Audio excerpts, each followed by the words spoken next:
Hello everyone, welcome to voice of story teller channel. ఈ వీడియోలో recent గా తమిళ్లో రిలీజ్ అయిన గరుడన్ మూవీ స్టోరీ ఎక్స్ప్లెనేషన్ అయితే చేయబోతున్నాను. లేట్ చేయకుండా స్టోరీలోకి అయితే వెళ్ళిపోదాం. ఈ కథ మినిస్టర్ తంగపాండితో స్టార్ట్ అవుతుంది. మినిస్టర్ తంగపాండి తన దారికి ఎవరొడ్డొచ్చినా వాళ్ళని చంపించేస్తూ బాగా సంపాదించుకుంటూ ఉంటాడు. ఈ లోకమంతా భూమి, డబ్బు ఇంకా ఆడవాళ్ల చుట్టూ తిరుగుతూ ఉంటుందని ఈ కథ ద్వారా మనకి చెప్పడానికి ట్రై చేస్తారు. మినిస్టర్ కి సిటీలో 25 ఎకరాలు ఒక దేవాలయంకి సంబంధించిన భూమి పైన కన్ను పడుతుంది. ఆ భూమి గురించి ఆరా తీయగా 48 సంవత్సరాల క్రితం ఈ భూమిని దేవాలయానికి విరాళంగా ఇచ్చి వాళ్ళందరూ ఆస్ట్రేలియాలో సెటిల్ అయిపోయారని, ఇప్పుడున్న వాళ్ళ వంశస్థులకి ఈ ల్యాండ్ ఇక్కడ ఉంది అనేది కూడా తెలియదని, ఈ ల్యాండ్ కొంబైలోని కొంబై అమ్మన్ అమ్మవారి దేవస్థానంకి చెందినదని, ఈ ల్యాండ్ కి సంబంధించిన పత్రాలు ఆ కొంబై అమ్మవారి నగల పెట్టిలోనే ఉందని, మనం ఆ పత్రాలని సంపాదిస్తే ఇక మనకి ఈ ల్యాండ్ కబ్జా చేయడంలో ఎలాంటి అడ్డు ఉండదని అక్కడున్న ఒక అధికారి మినిస్టర్ కి చెప్తాడు. ఎలాగైనా ఆ పత్రాలు మనం సేకరించాలని చెప్పి మినిస్టర్ తన పిఏకి చెప్తాడు. కట్ చేస్తే ఇన్స్పెక్టర్ ముతువేల్ మన స్టోరీలోకి ఎంట్రీ ఇస్తాడు. మొత్తం తన 12 ఏళ్ల సర్వీస్ లో ఇప్పటి వరకు 17 ట్రాన్స్ఫర్లు అయి ఉంటాయి. దీంతో వాళ్ళ ఫ్యామిలీ కూడా చాలా సఫర్ అయి ఉంటుంది. ప్రస్తుతానికి ఈ ఇన్స్పెక్టర్ ముతువేల్ కొంబై పోలీస్ స్టేషన్ కి ట్రాన్స్ఫర్ అవుతాడు.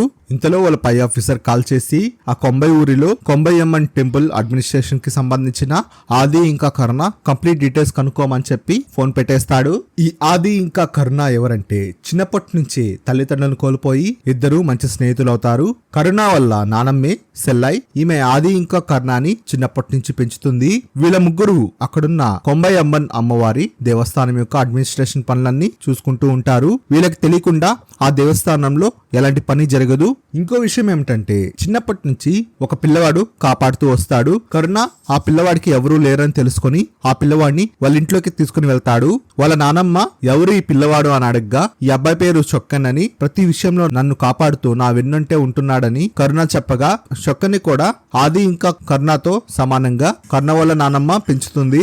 చొక్కన్ వాళ్ళ ఇంట్లోనే పెరుగుతూ కరుణ మీద ఈగ కూడా వాలకుండా తనకి ఎప్పుడు అండగా ఉంటాడు. విశ్వాసంలో కుక్క కూడా మన చొక్కన్ ముందు పనికిరాదు. కరుణ పట్ల చొక్కన్ అంత విశ్వాసాన్ని చూపిస్తూ ఉంటాడు. ఆదికి పెళ్ళయి 2 పిల్లలుంటారు. కరుణకి కూడా పెళ్ళయి ఉంటుంది, కానీ ఇంకా పిల్లలుండరు. ఆది ఇంకా కరుణ ఇటుక బట్టీల వ్యాపారం చేస్తుంటారు. ఇటుకలు తయారు చేసేది ఇంకా కూలీలు మొత్తం కరుణ చూసుకుంటే మార్కెటింగ్ వరకు ఆది చూసుకుంటాడు. ఇద్దరు కలిసి వ్యాపారం చేసుకుంటూ ఉంటారు. వీళ్ళ మధ్య తగువ పెట్టడానికి చాలా మంది చూసినా కానీ ఎవరు వీళ్ళిద్దరిని విడదీయలేరు. వీళ్ళ స్నేహం అంత గట్టిది. ఒకరోజు వాళ్ళ ఇటుకల బిజినెస్ ఎక్స్పాన్షన్ పరంగా పూజ చేస్తూ ఉన్నప్పుడు ఆది వాళ్ళ ఫ్యామిలీ లేట్ గా వస్తుంది. కరుణ ఇంకా ఆది ఎంత మంచి స్నేహితులైనా కరుణ భార్య మాత్రం పైకి నటిస్తూ ఉంటుంది. తనకి వీళ్ళతో కలవడం నచ్చదు. తనకి ఆది ఫ్యామిలీతో కలవడం నచ్చదు. కరుణ దగ్గర చొక్కన్ పనిచేస్తూ ఉంటాడు. మన చొక్కన్ చాలా మంచివాడు. అతని మనసును చూసి ఒక అమ్మాయి ప్రేమిస్తూ ఉంటుంది. ఆ అమ్మాయి పేరు విన్నరాశి. విన్నరాశి ఫ్రెండ్ పర్వీన్ ఇంకా కరుణ యొక్క బామ్మర్ది ప్రేమించుకుంటూ ఉంటారు. ఆ క్రమంలో పర్వీన్ గర్భవతి కూడా అవుతుంది. కానీ పెళ్లి చేసుకోమంటే కరుణ వాళ్ళ బామ్మర్ది ముఖం చాటేస్తూ ఉంటాడు. ఈ విషయం పర్వీన్ విన్నరాశికి చెప్పగా ఈ విషయం మనం డైరెక్ట్ గా కరుణ అన్నకి చెప్తే పెళ్లి చేయిస్తాడని విన్నరాశి చెప్పగా, అలా చెప్తే తను సూసైడ్ చేసుకుని చనిపోతానని తను బెదిరిస్తున్నాడని పర్వీన్ చెప్తుంది. ఏం చేయాలో తెలియక ఈ విషయం చొక్కనికి చెప్తాము. చొక్కన్ కరుణకి చాలా క్లోజ్. ఎలాగోలా ఈ సమస్యని క్లియర్ చేస్తాడు అని చెప్పి చొక్కన్ని అక్కడున్న తోటలోకి రమ్మని విన్నరాశి పిలుస్తుంది. తనని తోటలోకి పిలిచినందుకు చాలా మురిసిపోతూ ఏదో ఎక్స్పెక్ట్ చేస్తూ చొక్కన్ విన్నరాశిని కలుస్తాడు. తీరా అక్కడికి వెళ్ళాక పర్వీన్ అక్కడికి వస్తుంది.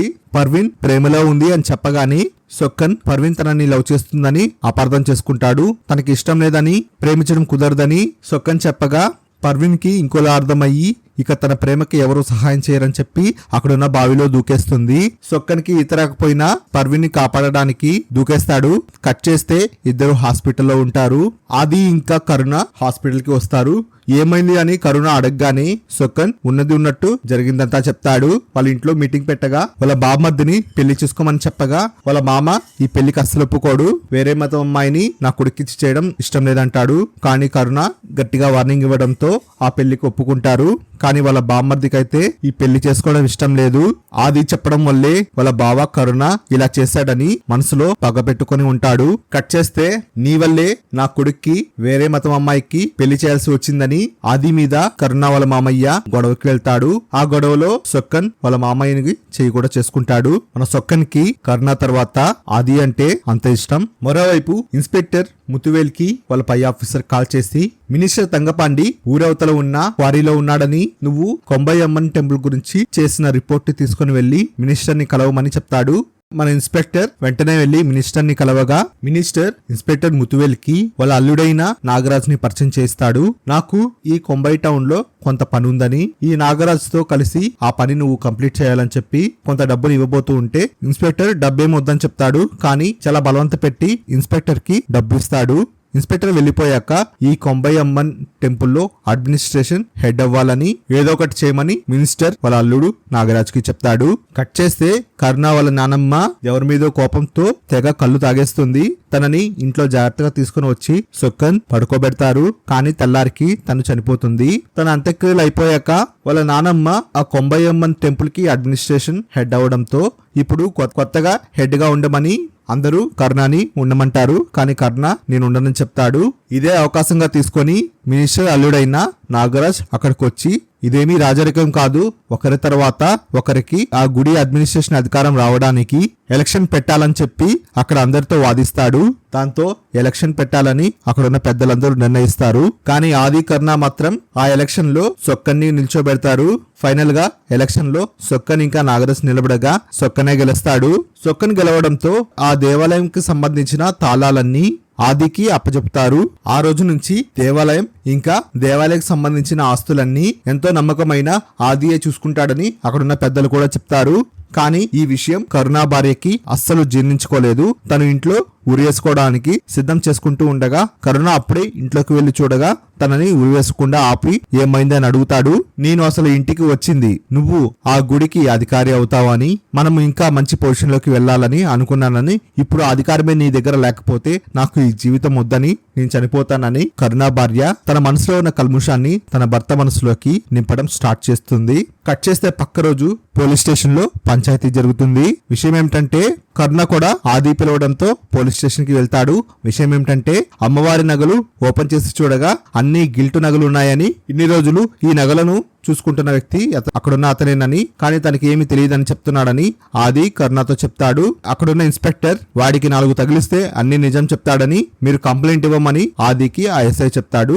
కానీ కరుణ ఆదికి కంప్లైంట్ ఇవ్వకుండా పక్కకి తీసుకుని వెళ్లి ఒక విషయం అయితే చెప్తాడు. తనే డబ్బు అవసరం ఉండి ఆ నగలు మార్చి గిల్ట్ నగలు పెట్టించానని ఆదికి చెప్పగా ఆది కరుణని బాగా తిడతాడు. తప్పు చేసింది నువ్వు కాబట్టి ప్రస్తుతానికి పోలీసులకి లొంగిపోమని, నేను లాయర్ని తీసుకొని నీకు బయలు ఇప్పిస్తానని కరుణని ఒప్పించి కంప్లైంట్ ఇస్తూ ఉంటారు. కానీ అదే టైంకి కరుణ భార్య తన తమ్ముడిని తీసుకొని ఆ అమ్మవారి నగలతో స్టేషన్ కు వచ్చి తన భర్త మీద కేసు పెట్టకుండా ఆపుతుంది. విషయం ఏమిటంటే తన భర్త కరుణ ఆ నగలని ఓ దుకాణంలో తాకట్టు పెట్టుంటాడు.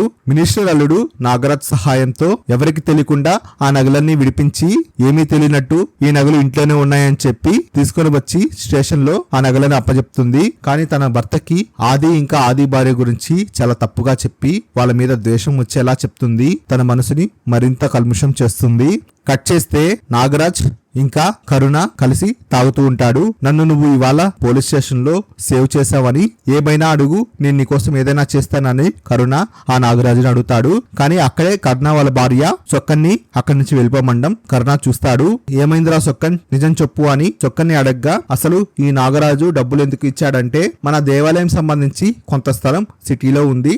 ఆ స్థలానికి సంబంధించిన డాక్యుమెంట్స్ మనము ఇచ్చేస్తే మనకి ఆ ల్యాండ్ చేసే విలువలో 10% మనకి ఇస్తారని, అది 20 కోట్ల డబ్బని, అందుకే ఈ నాగరాజ్ మనకి డబ్బు సహాయం చేశాడని కరుణకి చెప్తాడు. ఒకవేళ దీనికి నేను ఒప్పుకున్నా నా స్నేహితుడు ఆది ఒప్పుకోడని కరుణ చెప్తాడు. అసలు మధ్యలో ఆది ఎవరని, అవసరమైతే ఆదిని చంపేస్తామని నాగరాజ్ చెప్పగా దాంతో కరుణకి కోపం వచ్చి నాగరాజును తిడతాడు. అక్కడున్న వాళ్ళ బామ్మర్ది ఈ డీల్ ఎలాగైనా చేసుకుందామని, దీంతో వచ్చే డబ్బుతో మన ఫ్యామిలీ సెటిల్ అయిపోవచ్చని వాళ్ళ బామ్మర్ది కూడా కరుణని ఒప్పిస్తాడు. కానీ తన స్నేహితుడు ఆదికి ఎలాంటి ప్రాణహాని ఉండకూడదని కరుణ షరతు పెట్టి ఈ డీల్ కి ఒప్పుకుంటాడు. కరుణకి తెలియని విషయం ఏంటంటే కరుణ బామ్మర్ది ఇంకా నాగరాజ్ ఒక టీమ్ గా ఉంటారు. ఇద్దరికి ఆ ఆది అంటే పడదు. ఆదిని ఎలాగైనా చంపేయాలని, అడ్డొస్తే ఆ సొక్కని కూడా చంపేయాలని వీళ్ళిద్దరూ ప్లాన్ చేసుకుంటారు. ఒక 2 రోజుల్లో ఆ ఊర్లో కొంబై అమ్మన్ దేవాలయానికి ఉత్సవాలు స్టార్ట్ అవుతాయి. వీళ్ళు బ్యాంకు లాకర్ లో ఉన్న అమ్మవారి నగల్ని సెక్యూరిటీతో టెంపుల్ కి తీసుకొని రావాలి. కానీ ఆ నగలని బ్యాంక్ నుంచి తెచ్చే సమయంలో దారి మధ్యలో కరుణ ఇంకా నాగరాజ్ ఆ నగలని కాచేయాలని ప్లాన్ చేస్తూ ఉంటారు. కట్ చేస్తే పక్క రోజు అమ్మవారి నగలు తెచ్చే సమయం అయితే వస్తుంది. అదే టైంకి నాగరాజ్ ఆదికి లేనిపోని ఇబ్బందులన్నీ తెచ్చి తను బిజీగా ఉండేటట్టు చూస్తాడు. దాంతో సొక్కన్ని మాత్రమే నగలు తీసుకొని రమ్మని అక్కడి నుంచి పంపిస్తారు. కానీ ఆదికి ఏదో జరుగుతుందని డౌట్ వేసి వేరే వాళ్ళని ఆ పనులకు పంపించి తను బ్యాంకుకు వెళ్లి సొక్కని కలుస్తాడు. సొక్కనికి కూడా ఆ రోజు నగలు దొంగతనం జరుగుతాయని తెలుసు. సడన్ గా ఆదిని చూసి సొక్కన్ కూడా షాక్ అవుతాడు. బ్యాంక్ లాకర్ లో ఉన్న ఆ డాక్యుమెంట్స్ ఒక గొట్టంలో ఉంటాయి. ఆ గొట్టంని ఆ అమ్మవారి నగల పెట్టెలో సొక్కన్ వేస్తాడు. ఆ అమ్మవారి నగల పెట్టెని చాలా సెక్యూరిటీతో జీప్ లో తీసుకుని వస్తూ ఉంటారు. దారిలో చాలా చోట్ల నాగరాజ్ తన మనుషుల్ని ఏర్పాటు చేసుకుని ఉంటాడు. సొక్కన్ మాత్రం చాలా టెన్షన్ పడుతూ ఉంటాడు. సొక్కన్ టెన్షన్ పడేది చూసి ఆదికి డౌట్ వస్తుంది. అందుకే ఎప్పుడు వెళ్లే రూట్ లో కాకుండా అడ్డదారిలో వెళ్లి టెంపుల్ కి చేరుకుంటాడు. ఆ నగల పెట్టెని తీసుకుని వచ్చి అమ్మవారి ముందు పెట్టి ఓపెన్ చేసి అమ్మవారికి పూజ చేస్తూ ఉండగా అక్కడ పొగ ఏర్పాటు చేసి ఆ పొగలో నుంచి ఒక అతను వచ్చి ఆ పైనే ఉన్న ఆ డాక్యుమెంట్స్ ఉన్న గొట్టాన్ని తీసుకొని వెళ్ళిపోతాడు. అది చూసిన ఆది వాడిని పరిగెత్తుకుంటూ వెళ్లి కొడుతూ ఉండగా వాళ్ళ మనుషులందరూ గుమిగూడుతారు. అందరితో ఆది తన ప్రాణం కూడా లెక్క చేయకుండా పోరాడుతూ ఉంటాడు. కరుణ మన సొక్కన్ కి సైగ చేస్తాడు. సొక్కన్ కూడా వెళ్లి ఆదిని కాపాడుతూ ఉంటాడు. ఆది ఫైట్ చేస్తూ ఉండగా కరుణ వాళ్ళ బామర్ది తన చేతిలో కత్తి పెట్టుకొని ఆదిని పొడవటానికి అక్కడికి వస్తూ ఉంటాడు. అది చూసిన సొక్కన్ ఆదిని కాపాడడం కోసం వస్తూ ఉండగా తనకి ఆ అమ్మవారి మంత్రాలన్నీ విని తనకి ఆ అమ్మవారు పూనుతుంది. చిన్నప్పటి నుంచి ప్రతి జాతరలో తనకి అమ్మవారు పూనుతూ ఉంటుంది. అదే విధంగా ఈ జాతరలో కూడా తనకి అమ్మవారు పూనుతుంది. అమ్మవారు ఆవహించడంతో మన సొక్కన్ చాలా అగ్రెసివ్ గా నాట్యమాడుతూ విశ్వరూపాన్ని చూపిస్తుంటాడు. కరుణ వాళ్ళ బామ్మర్ది ఆదిని చంపబోతుండగా సొక్కన్ అక్కడున్న కత్తి తీసుకొని అతని చైన్ అయితే నరికేస్తాడు. దీంతో అక్కడుండే వాళ్ళందరూ మన సొక్కన్ని చూసి భయపడిపోతారు. కట్ చేస్తే మన సొక్కన్ పోలీస్ స్టేషన్ లో ఉంటారు. అమ్మవారు పూరినప్పుడు అలా జరిగిపోయిందని పోలీసులకి చెప్పి ఈ కేసు ఎలాగైనా క్లోజ్ చేయమని చెప్పి ఆది సొక్కన్ని స్టేషన్ నుంచి తీసుకుని వస్తాడు. వచ్చే దారిలో కరుణకి ఫోన్ చేసి ఎక్కడున్నావని అడగ్గా నేను మినిస్టర్ తంగపాండి దగ్గరికి వెళ్తున్నానని కరుణ ఆదికి చెప్తాడు. నేను కూడా అక్కడికి వస్తున్నానని చెప్పి ఆది ఆ మినిస్టర్ ఇంటికి వెళ్ళగా కరుణ ఇంకా ఆదిని తీసుకొని ఆ మినిస్టర్ అల్లుడు నాగరాజ్ ఓ గదిలోకి తీసుకుని వెళ్లి వాళ్ళకి 20 కోట్ల రూపాయల డబ్బునైతే ఇస్తారు. అసలు ఆదికి ఏం జరుగుతుందో అర్థం కాదు. కట్ చేస్తే ఇంటికి వచ్చాక అంత డబ్బు ఎందుకు తీసుకుంటున్నావని ఆది కరుణని అడగ్గా కరుణ విషయమంతా చెప్తాడు. మన దేవాలయం సంబంధించిన భూమి అమ్మడంలో మనకి 10% షేర్ 20 కోట్లని ఆదికి చెప్పగా నీకు అంత డబ్బు అవసరమైతే నా ఇంటిని నా లారీల్ని అమ్మి నీకు ఇస్తాను. ఈ డబ్బు వాళ్ళకి తిరిగిచ్చేయమని ఆ దేవాలయం కానీ దానికి సంబంధించిన ఆస్తులన్నీ మనం వాటిని రక్షించాలని అది మన బాధ్యతని ఆది కరుణకి అర్థమయ్యేలా చెప్పడానికి ట్రై చేస్తాడు. కానీ కరుణ నేను ఎదగడం నీకు ఇష్టం లేదని నువ్వు దయచేసి ఇందులో కలగ చేసుకోవద్దని కరుణ ఆది మాట అస్సలు వినడు. దాంతో ఆదికి కోపం వచ్చి నేనుండగా ఇలాంటిది జరగనివ్వనని కరుణకి వార్నింగ్ ఇచ్చి అక్కడి నుంచి వెళ్ళిపోతాడు. కరుణ తన ఇంటికి వెళ్లి ఆ 20 కోట్ల రూపాయలని తన ముందు పేర్చుకొని ఈ డబ్బు కావాలా లేదా స్నేహితుడు కావాలా అని దీర్ఘాలోచనలో పడిపోతాడు. కానీ కరుణ భార్య నువ్వు ఎదుగుతుంటే నీ స్నేహితుడు చూడలేకున్నాడని అసూయతో నిన్ను ఎదగకుండా చేస్తున్నాడని లేనిపోనివి చెప్పి కరుణ మనసు చెడగొడుతుంది. ఇంతలో మినిస్టర్ అల్లుడు నాగరాజ్ కరుణకి ఫోన్ చేసి మన వెనుక మినిస్టర్ ఉన్నాడని ఏమైనా మనల్ని కాపాడడానికి మినిస్టర్ ఉన్నాడని ఆదిని లేపేద్దామని కరుణ మనసుని మార్చేస్తారు. కట్ చేస్తే కరుణ సొక్కని తీసుకొని నాగరాజుతో కలిసి వేరే ఊరికెళ్లి హోటల్ గదిలో దిగుతారు. సొక్కని మాత్రం ఆ హోటల్లోనే ఉంచి కరుణ ఇంకా నాగరాజ్ వెళ్లిపోతూ ఉంటారు. దూరం నుంచి సొక్కన్ కరుణ వెళ్ళిపోయేది చూసి సొక్కన్ కూడా వాళ్ళని వెంబడిస్తూ వెళ్ళిపోతాడు. ఎందుకంటే ఆదికి తెలియకుండా కరుణ ఏదో చేస్తున్నాడని సొక్కన్ భయపడుతూ ఉంటాడు. కట్ చేస్తే నాగరాజ్ ఇంకా కరుణ కొంబై ఊరికి బయట ఎవరు లేని ప్లేస్ లో కొంతమంది రౌడీల్ని తీసుకొని అక్కడ నుంచి ఆదికి వేరే మొబైల్ నుంచి కాల్ చేపిస్తాడు. ఆదిని అక్కడికి రమ్మని చెప్పమని కరుణకి నాగరాజ్ చెప్తాడు. కానీ ఆది కరుణతో నేను కూడా రాత్రంతా ఆలోచించానని నీ ఎదుగుదల ఆపడానికి నేను లేనని నువ్వు చెప్పిన విధంగానే మనము ఆ దేవాలయ పత్రాలు ఇచ్చేసి ఆ డబ్బు తీసుకుందామని ఆది ఫోన్ లో కరుణకి చెప్తాడు. దీంతో కరుణ షాక్ అయ్యి ఈ విషయం నాగరాజ్ కి చెప్పగా నాగరాజ్ మినిస్టర్ కి చెప్పడంతో ఆది దీనికి ఒప్పుకోవడంతో మనకి ప్రాబ్లం లేకుండా పోయిందని అతన్ని చంపకుండా ఆ డాక్యుమెంట్స్ తీసుకొని వచ్చేయమని మినిస్టర్ నాగరాజ్ కి చెప్తాడు. కట్ చేస్తే సొక్కన్ కరుణని వెతుక్కుంటూ ఆ ప్లేస్ కు వచ్చేస్తాడు. సొక్కన్ని చూసి కరుణ షాక్ అవుతాడు. నన్ను ఎందుకు అక్కడ వదిలేసి వచ్చావని కరుణతో మాట్లాడుతూ ఉండగా అక్కడంతా కొత్త వాళ్ళు ఉండడం సొక్కన్ గమనిస్తాడు. ఎందుకు కొత్త వాళ్ళు ఉన్నారు ఇక్కడ కరుణని అడగ్గా వంట చేయడానికి వచ్చారని కరుణ ఏదో కవర్ చేస్తాడు. కానీ అక్కడంతా కత్తులు ఉండడం చూసి సొక్కన్కి డౌట్ వస్తుంది. కొంత సమయం తర్వాత ఆది ఆ ప్లేస్ కి తన పాపను తీసుకుని వస్తాడు. తన పాపతో రావడంతో కరుణ షాక్ అవడంతో నీ మేనకోడల్ని ఎందుకు తీసుకుని వచ్చానంటే నేను మధ్యలో తాగుతానని చెప్పి మీ చెల్లెలే పాపని నాతో పంపించిందని చెప్తూ ఉండగా ఇంతలో ఆది భార్య కాల్ చేస్తుంది. తినడానికి చికెన్ చేశానని ఇంటికి రమ్మని పిలవగా రావడం కుదరదని సొక్కన్ని ఇంటికి పంపిస్తున్నానని సొక్కన్కి ఫుడ్ ఇచ్చి పంపించమని ఆది చెప్పి సొక్కన్ని తన ఇంటికి పంపిస్తాడు. సొక్కనికి మాత్రం తన మనసంతా అక్కడే ఉంటుంది. ఎక్కడ కరుణ ఇంకా ఆది గొడవ పడతారని వాళ్ళకేమన్నా అవుతుందేమో అని సొక్కన్ భయపడుతూ వెళ్తాడు. కట్ చేస్తే ఆది కరుణ మాట్లాడుతూ ఉన్నప్పుడు ఆది కరుణకి ఆ డాక్యుమెంట్స్ ఇవ్వడానికి ఒప్పుకోడు. దాంతో అక్కడే ఉన్న నాగరాజ్ ఇంకా లాభం లేదని ఆదిని చంపేయాలని చెప్పి ఆది పైన అటాక్ చేస్తారు. ఆది వచ్చిన వాడిని వచ్చినట్టు నరుకుతూ ఉంటాడు. కానీ తన ప్రాణ స్నేహితుడు కరుణ కత్తితో ఆదిని పొడి చేస్తాడు. దాంతో తన ప్రాణ స్నేహితుడే తనని చంపబోయాడని చెప్పి ఆది చాలా బాధపడుతూ నేలపైన కుంగిపోతాడు. అదే అలసుగా చూసుకొని అక్కడుండే వాళ్ళందరూ ఆదిని కత్తితో చాలా పోట్లు పొడి చేస్తారు. నువ్వు నా ఎదుగుదల చూడలేక అసూయతో చచ్చిపోతున్నావని అందుకే చచ్చిపోమని కరుణ ఆదిని పొడిచి చంపేస్తాడు. కరుణ ఆదిని ఫైనల్ గా పొడిచి చంపేస్తాడు. కట్ చేస్తే సొక్కన్ ఫుడ్ తీసుకొని ఆ ప్లేస్ కి వస్తాడు. తను వచ్చేలోపు అక్కడ ఎవరు ఉండరు. అక్కడ ఆది పడిపోయి ఉండడం చూస్తాడు. ఆదికి ఒక చెయ్యి కూడా ఉండదు. విషయం ఏమిటంటే కరుణ బామర్ది ఆది మీద పగ పెట్టుకొని ఉంటాడు. అతను కూడా వచ్చి ఆదిని కత్తితో పొడిచి ఒక చెయ్యిని నరికేస్తాడు. ఆది భార్య పిల్లలు అక్కడికి వచ్చి చనిపోయిన ఆదిని చూసి తట్టుకోలేకపోతారు. ఆది అంత్యక్రియలు అయిన తర్వాత తననే తలుచుకుంటూ ఆది భార్య పిల్లలు కుంగిపోతూ ఉంటే మరోపక్క ఆ దేవాలయ డాక్యుమెంట్స్ మినిస్టర్ కి అందచేసి వచ్చిన డబ్బుతో కరుణ తన భార్య బాగా ఎంజాయ్ చేస్తూ ఉంటారు. కానీ కరుణకి మాత్రం తన ప్రాణ స్నేహితుని చంపినందుకు అప్పుడప్పుడు బాధపడుతూ ఉంటాడు. ఆది భార్య పోలీస్ స్టేషన్ కి వెళ్లి తన భర్తని చంపింది కరుణాయే అని కంప్లైంట్ తీసుకోమని చెప్పగా అక్కడ ఉన్న ఇన్స్పెక్టర్ కంప్లైంట్ తీసుకోడు. ఇంతలో ఇన్స్పెక్టర్ ముతువేల్ అక్కడికి రాగా ఆది భార్య జరిగిందంతా చెప్పి తనకి మొత్తుకుంటుంది. ఒక విట్నెస్ ఉన్నా నేను కరుణని అరెస్ట్ చేస్తానని ఎవిడెన్స్ ఉంటే చాలని తనకి చెప్పగా సొక్కన్కి ఇదంతా తెలుసని సొక్కని తీసుకుని వచ్చి ఇన్స్పెక్టర్ కి చెప్పమని సొక్కని అడుగుతుంది. కానీ సొక్కన్ కరుణగా నేను ఆ రోజు వేరే ఊర్లో హోటల్లో ఉండేమని పోలీస్ కి అబద్ధం చెప్తాడు. దాంతో ఆది భార్య చిన్నప్పటి నుంచి తమ్ముడిలా నిన్ను చూశానని నువ్వు ఇలా చేస్తావని అనుకోలేదని బాధపడుతూ సొక్కన్ని తిట్టి అక్కడి నుంచి వెళ్ళిపోతుంది. సొక్కన్ కరుణాని కలిసి నువ్వు ఆది అన్నని చంపేవా అని కరుణాని అడుగుతాడు. కరుణ అందరికీ నేను అబద్ధం చెప్పినా నీకు నిజమే చెప్తానని ఆది నన్ను చంపబోయాడని అందుకే ఆదిని కంట్రోల్ చేయలేకపోయామని అక్కడున్న నాగరాజ్ ఇంకా వాళ్ళ మనుషులు ఆదిని చంపేశారని వేరే ఆప్షన్ లేకుండా పోయిందని సొక్కన్కి అబద్ధం చెప్తాడు. కానీ నిజానికి కరుణానే ఆదిని చంపుతాడు. సొక్కన్ కూడా కరుణ చెప్పింది గుడ్డిగా నమ్మేస్తాడు. ఎందుకంటే కరుణ ఏం చెప్పినా నిజమే చెప్తాడని సొక్కన్ అభిప్రాయం. కట్ చేస్తే ఆది కొడుకు కరుణాని చంపడానికి కరుణ వాళ్ళ ఇంటికి కత్తితో వెళ్తాడు. దూరం నుంచి సొక్కన్ ఆ పిల్లవాడిని చూసి అక్కడి నుంచి లాక్కుని వెళ్ళిపోతాడు. ఆ లాక్కుని వెళ్ళిపోవడంలో కరుణకి అక్కడేదో శబ్దం వినిపిస్తుంది. వచ్చి చూడగా అక్కడ చిన్నపిల్లవాడి చెప్పులు ఇంకా కత్తి పడిపోయి ఉంటుంది.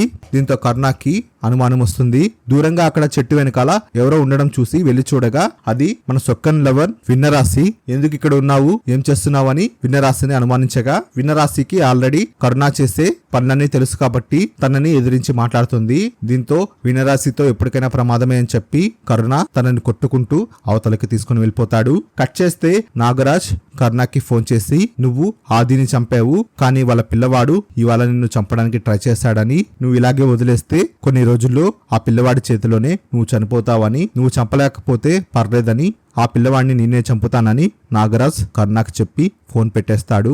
కట్ చేస్తే ఊర్లో ఎవరో చిన్నపిల్లోడు చనిపోయాడని తెలియడంతో ఆది వాళ్ళ భార్య పరిగెత్తుకుంటూ వస్తుంది. తీరా చూశాక అది వేరే వాళ్ళ పిల్లవాడు. కానీ అక్కడికి సొక్కన్ కూడా వస్తాడు.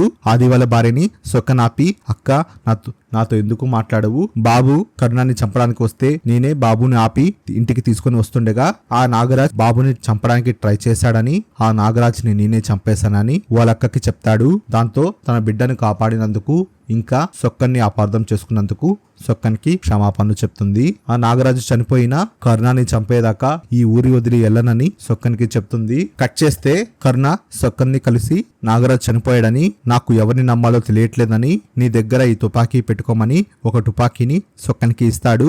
నువ్వు నా దగ్గరే ఉండి నాకు కాపలా కాస్తూ ఉండమని చెప్పి కరుణ ఎక్కడికి వెళ్ళినా సొక్కని తన వెంటే తీసుకుని వెళ్తూ ఉంటాడు. కట్ చేస్తే పోలీసులు సొక్కని అరెస్ట్ చేసి స్టేషన్ లో కూర్చొని పెట్టుంటారు.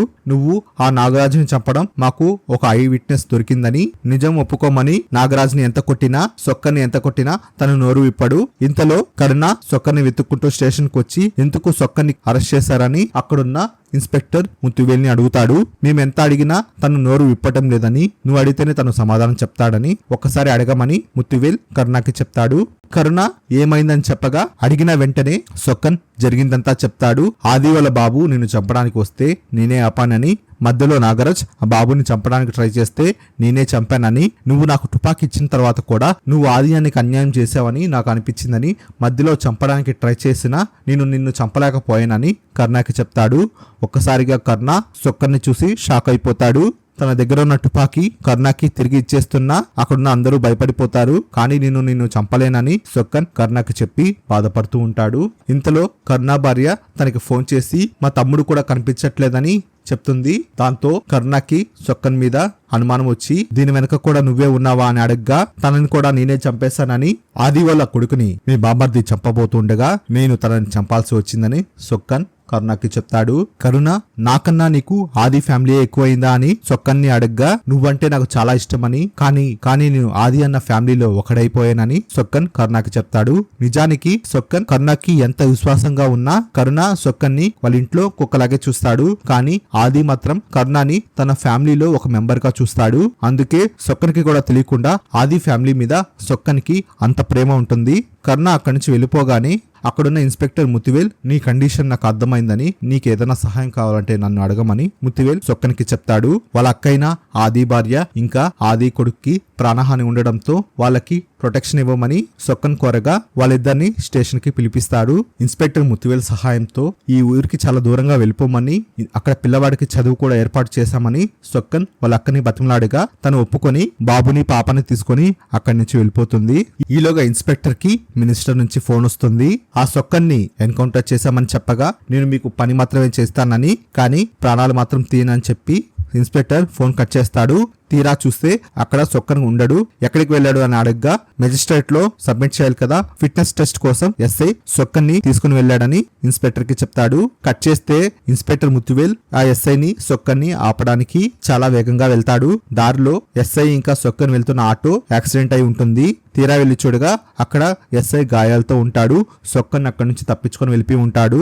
విషయం ఏమిటంటే సొక్కన్ ఉన్న సెల్లులో ఆది ఇంకా కరుణకి తెలిసిన అతను ఉంటాడు. ఆదికి తెలియకుండా కరుణ చేసే చెడ్డ పనులన్నీ సొక్కనికి చెప్తాడు.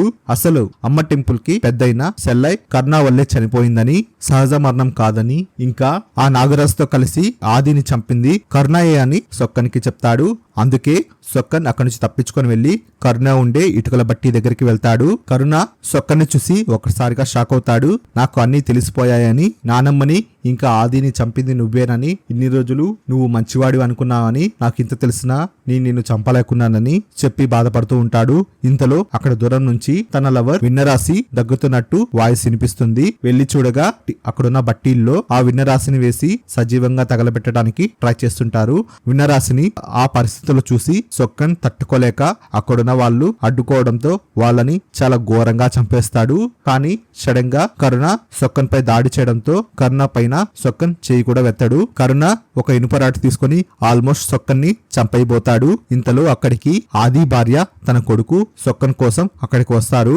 కర్ణ సొక్కన్ని చంపకుండా ముందు ఆ ఆది బిడ్డను చంపి తర్వాత నిన్ను చంపుతానని కర్ణ కత్తి తీసుకొని ఆ బాబుని చంపడానికి వెళ్తాడు. కానీ సొక్కన్ ఇక చేసేదేమీ లేక కర్ణాని చాలా ఘోరంగా చంపేస్తాడు. దీంతో విన్నరాశిని ఇంకా తన అక్క అయిన ఆది భార్య బాబుని కూడా సొక్కన్ కాపాడుకుంటాడు. కట్ చేస్తే సొక్కన్ స్టేషన్ లో ఉంటాడు. ఇన్స్పెక్టర్ ముతువేల్ తన జాబ్ కి రిజైన్ చేసి మీరు అనుకున్న విధంగా ఆ దేవాలయ పత్రాలు వచ్చాయి కాబట్టి సొక్కన్ని విడిపించమని మినిస్టర్ కి కోరుతాడు.